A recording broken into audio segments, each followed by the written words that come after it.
136 million pesos na halaga ng shabu na kumpiska naman sa 4 na drug suspect kabilang ang isang pulis sa Baguio City. Detalye ng balita mula kay Romy Gonzalez sa Rich 41 na Imbag na Bigat. Romy. Natimbog ang isang pulis at 3 high-value individual drug personalities matapos makumpiska ng 20 kilo ng high-grade shabu na nagkakalaga ng 136 million pesos sa ikinasang bypass operation sa South China Sea Subdivision, Barangay Duntogan, Baguio City.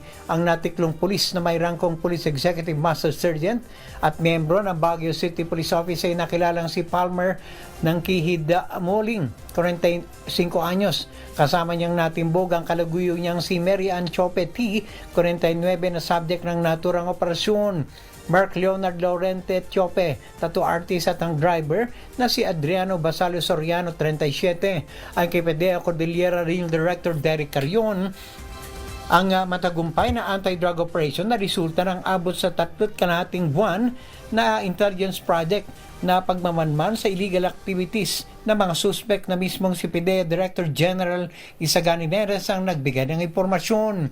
Nakumpiska sa naturang operasyon ang 1 kilo ng high-grade shabu na subject ng bypass operation at na-recover din ang 19 na kilo ng shabu sa mismong inuupang apartment ng mga suspect.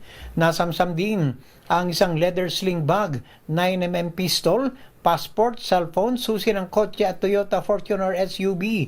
Sinabi pa ni Real Director Carion na iniigib o galing sa Metro Manila ang kanilang source sa naturang illegal na shabu na tinutulak sa kanilang mga parokyano sa Baguio City at iba pang lugar sa Cordillera. Ang mga suspect at nakumpiskang kontrabando ay nasa custody ng PDEA Cordillera habang inihahanda ang kasong isasampa sa kanila na paglabag sa Republic Act 9165 o Comprehensive Dangerous Drugs Act of 2002. To si RH41 Romy Gonzalez para sa DZRH, una sa Pilipinas, una sa Pilipino. Magandang umaga, Pilipinas!